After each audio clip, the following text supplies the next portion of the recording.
खोबऱ्याचं भक्कल असं तुम्हाला निघत नसलं का नाही, असं सगळ्या बाजूनं थोडंसं का नाही असं ह्या हे काय म्हणतात खलबत्त्याचा जो दगड असतं पण ह्यानं सगळीकडनं असं थोडं का नाही असं फोडत जायचं, म्हणजे ते हलकं होत जाते आणि असं निसटून बाहेर येतं.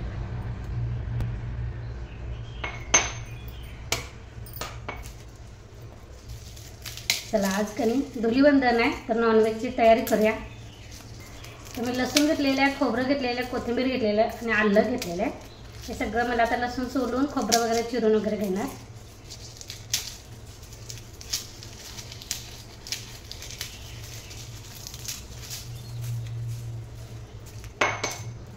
पहिल्यांदा का नाही आलं लसूण आणि कोथिंबीरची पेस्ट करून घेऊया.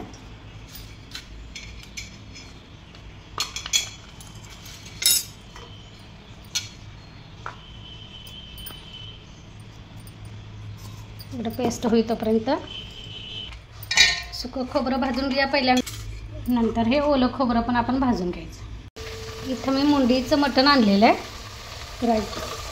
इथे फोडणीला टाकते. तर मी तेल टाकलेलं आहे, कांदा टाकलेला आहे, हळद टाकलेली आहे आणि जो मेंदू असतो तो आपण तेलातच फ्राय करायचा आहे. मुंडी पण शिजल्या का बघा आता आणि फोडणीला टाक्या. मग इथं चपाती पण माझ्या झालेल्या आहेत, चारलीच्या वेगळ्या ठेवूया आणि आमच्या वेगळ्या ठेवतो. इथं कणी हे पाय भाजून कट करून आणलेले, तर ह्याचं कणी आपण सूप बनवूया. जे तर मी खालच्याच शेगडीवर कणी करणार आहे. पटकन तेल घालूया थोडंसं. इथं मी कणी खडे मसाले घेतलेले आहेत. ह्यात मसाला वेलची घेतलेली आहे, हिरवी वेलची घेतलेली आहे, तमालपत्र घेतलेलं आहे, चक्रफूल घेतलेलं आहे, त्यानंतर लवंग आणि मिरी घेतलेलं आहे. तर हे टाकूया.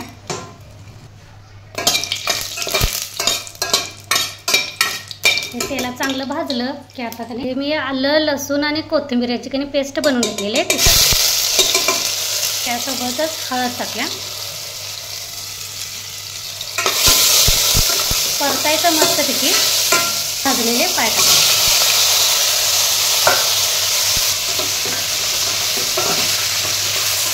अगदी साधं सोपं कणी सूप आहे हे. पायाचा अर्थ आहे, नक्की लहान मुलांना कधी प्यायला नक्की चांगलं. ज्याच्या कंबर वगैरे दुखत असेल, हाडं ठिसूळ असतील तर हे सूप कणी अगदी छान आहे आणि साधं सोपं आहे करायला. हे आता परतलं, ह्यात मीठ टाकूया आणि पाणी टाकायचं. तर तुम्ही म्हणाल की नाही आता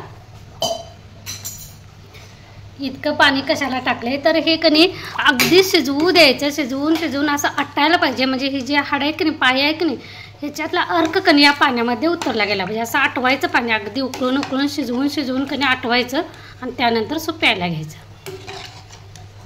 त्यामुळे मी भरपूर पाणी घातलेलं आहे. इथं मुंडीचं कणी शिजवलेला अर्क मी काढून ठेवलेला आहे, कारण मला रस्सा आणि सुकं दोन्ही करायचं आहे. इथं मसाला कणी भाजायचा.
झाडाच नाही कधी आता पाणी घालून दे.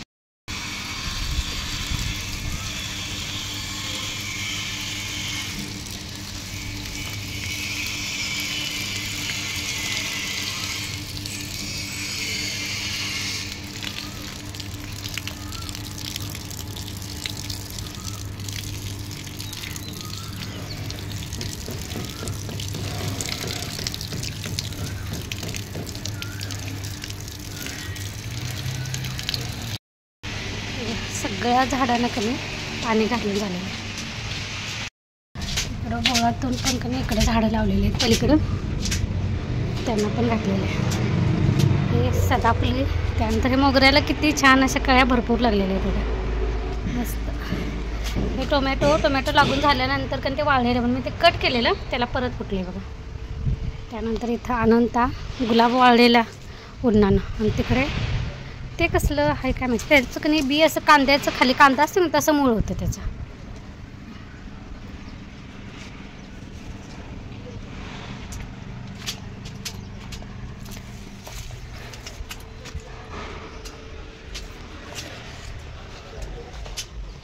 चलो अजून दाखवते.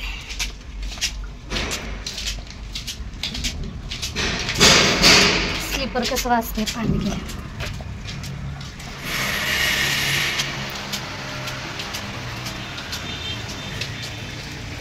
हे टोमॅटोचं आहे, इकडे मनी प्लांट आहे.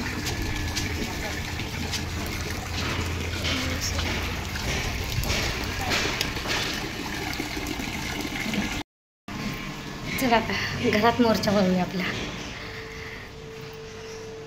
त्या झाडांना पाणी घालायची की नाही एवढी सवय झाल्या, त्या झाडांना पाणी घातल्याशिवाय की नाही असं मला करमतच नाही, असं पाप वाटतंय. म्हणजे एवढी गरमी आहे की नाही, आपल्या माणसाचं इतके हालत होते बिचारा, त्या झाडांचं कसं विताचं, आणि त्यांना पण बोलायला पण येत नाही म्हणून मला की नाही असं पाप वाटतंय. त्यामुळे किती पण वेळानं किती पण उन्हात पाणी येते, रोज पाणी घालायलाच म्हणजे नाही घातलं की नाही मला असं कसं होतं आहे. चला आता हे बघा इकडं की नाही भांडी पडलेली आहेत, बेसिनमध्ये भांडी पडलेली आहेत, तिथं लावायचं. हे जेवण केलेलं उपा सगळा पुसलेला आहे, आणि आता बरोबर किती वाजलेत माहिती आहे, 1:15 वाजलेलं आहे. चला आता हे की नाही आवरून घेते.